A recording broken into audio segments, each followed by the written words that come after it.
So it's no big secret that I am a big Kyle Busch fan. I've pretty much been one my entire life, pretty much since 2009, when I was about maybe like 3 years old. I saw him winning at Las Vegas during the spring of that season, and yeah, and that's how I got in NASCAR ever since. So that race was or has been always been near and dear to my heart. So it's the race that got me involved with in the sport, and I have not looked back since. Now, why am I making this video? Well, obviously, if you guys saw the post, or not the post, the story post on the Instagram, there will be no podcast episode this week. But I did want to talk about um, Kyle Busch because so far, every time when Kyle Busch has won a race this year, I have not produced a podcast episode the following week. But I am making this nice little dedicated video to this man who's having a really nice start to the year. So yeah, but I'm not really making a video about him just to gloat about him or just have the fanboy within me just make this just to make this. I'm actually doing this video just to actually give my honest thoughts on how the RCR experience has been so far throughout the first 10 races. And hell, I'll even make a Tyler Reddick 2311 racing experience video if you guys want to see that. Assess how both of those drivers have done so far in their new homes. So, but yeah, this one's about Kyle Busch so far. So let's get into it. Before we get into 2023, I have to admit the last few years of being a Kyle Busch fan from 2020 to 2022, I can't say they have been all sunshine and roses. 2020, you had the what was known as the pandemic season, no practice or qualifying, but he was able to win a race and keep his win streak alive. But other than that, it was just not up to Kyle Busch standards. He had one win, 14 top fives, and 20 top tens. 2022 was not 2022. 2021 was an improvement. 2 wins, 14 top fives, and 22 top tens. So one more win and two more top tens to be exact. So yeah, there's definitely that. And then you had the entity known as the 2022 season, where I didn't know it at the time, but that would be his final season with Joe Gibbs Racing. I honestly thought before, like, Talladega of that year, the Talladega Spring Race, that he was good to go and to sign with JGR for next year. But little did I know what would happen in the coming months, and he would end up landing his new home at RCR.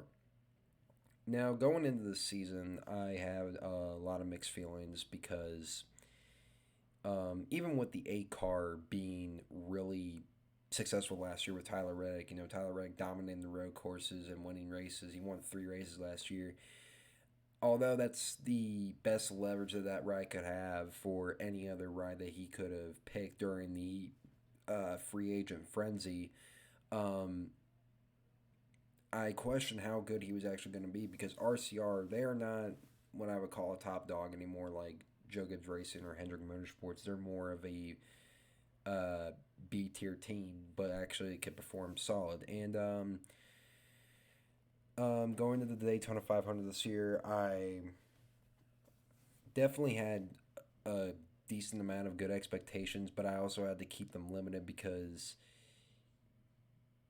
I start to question, is this man washed? Is this man, not good enough anymore? Is he, is it coming to an end for him? Even though he's only 37 years old, he's technically still in the prime of his career. And this is why you never doubt Kyle Busch. Even with a little ounce of hope to even get a good finish, Kyle Busch will still keep driving that car until the wheels fall off of it. So he starts off the Daytona 500 and finishes 19th. Nothing remarkable. He probably would have finished like fourth or fifth, maybe got in the top five had he not got caught in the last lap wreck at the very last second. And then he goes to Auto Club, which RCR the year before with Tyler Reddick was very, very fast until they cut it down a tire. So I wanted to assume that they would be fast again, considering they brought the same exact car to the track, and well, they did. And it only took two races for Kyle Busch to win with his brand new team. I celebrated this win, even though it wasn't a remarkable win. It was a 61st career win. It wasn't like a championship or a Daytona 500 or anything, but it finally it proved to many people that Kyle still has it. He could still win races. He could still compete for titles. And for the people who said he was going to go winless, oh well, that aged very, very poorly. I can't even tell if you were trolling or if you actually were being serious. But regardless or not, Kyle Busch did not go winless this season. So another year saved. He broke the record of Richard Petty for 19 straight consecutive seasons with a win in the Cup Series. That won't be broken anytime soon. I mean, 19 seasons is 19 seasons after all. So, yeah. But even with this win, I still thought to myself, okay, well, can he still keep this consistency up? And he actually did. From a period from Phoenix to um, Coda, he scored one top five and three top tens. So at that point in the season, he had one win, two top fives, and four top tens. So not a bad start to the year. But then the next three races, that being Richmond, Bristol Dirt, and Martinsville, were the complete opposite. Richmond, he kind of had a mad day, finished 14th.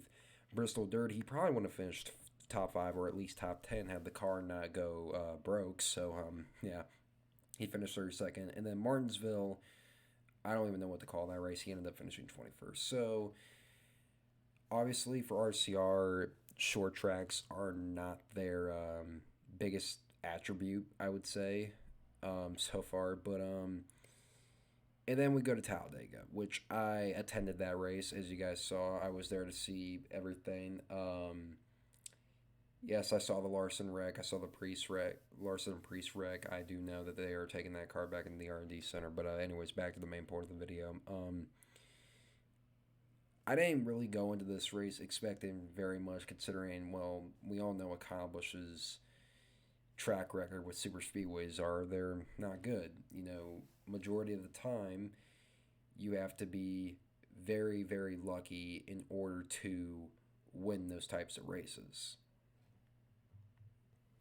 But oh boy, did that statement age like fine wine. And that was a childhood dream come true. I finally got to see this man win in person, and I did see him win in person once. It was an Xfinity Series race at Kentucky, but I've never seen him win a Cup Series race in person. And now, my first time ever at Talladega, he gets it done with RCR. And although it was a little bit lucky, he only led like 3 laps at the very, very end, but it was caused by a not so smart block by Bubba Wallace. He ended up getting turned around and wrecking the field behind him, and Kyle Busch being very, very fortunate to miss that wreck on the final lap. He ended up getting the win. So, yeah, what a solid start to the year. So far, as of right now, for the first 10 races of the year, Kyle Busch sits with 2 wins, 3 top 5s, and 5 top 10s. Now, majority of those top 5s are wins, obviously, but um, I think this is what I kind of expected. I did expect him to win a race early, but I didn't expect him to win like multiple races throughout the first 10 races. One of those, the first race, he was a really dominant car. He was fast. He was battling with Ross Chastain the entire day. And the second one was obviously lucky, but hey, that's a majority of super speedway races these days. You can have skill, but you have to be very, very lucky and survive till the end. And Kyle Busch just did just that. And he now has 2 wins with this organization now. So what's my final grade on this man's time at RCR so far? I would say it's a B plus. I would have given him an A minus, but the only problem that I think RCR really has is their short track inconsistencies, and that goes as a whole because if you don't run well at short tracks, it's gonna be a bad day for you. I'm just saying, like, if you could just get a little bit more speed out of the short tracks, whether it's going to tracks like Bristol, Martinsville in the fall again, hell, even North Wilkesboro for the All Star race is a good measuring stick, even though that's not a points race. Whatever you can, just make the short track program better in any way you can because I know that a car is capable of running up at the front of the short tracks. Kyle Busch has a knack for short tracks, and it's just really going to have to. Um, it's going to need to improve. But other than that, I think they run really well. Everybody else, intermediates they run good. Road courses especially, they definitely run good. I mean Tyler Reddick clearly proved that last year, and who knows, man? I think I think with Kyle Busch right now, I wouldn't consider him the championship favorite. I think that either goes to Larson or I don't even think there's even an either. I think Larson's the clear favorite, but I don't think Kyle Busch is too far behind. I think if he keeps running consistent, gets top fives and top tens, maybe gets a few more wins. I think Kyle, if he could keep up what he's doing, I wouldn't be surprised if he gets like 2 or 3 more wins this year. I think the ceiling for him is definitely high for now.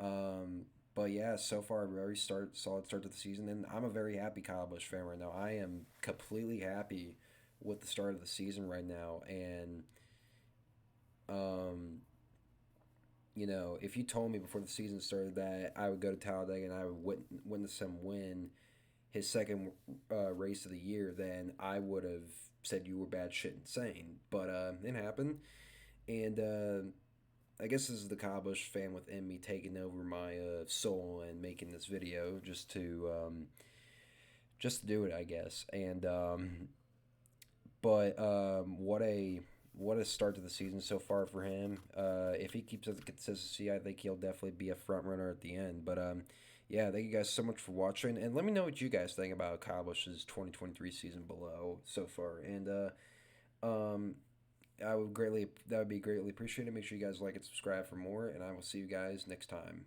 Peace.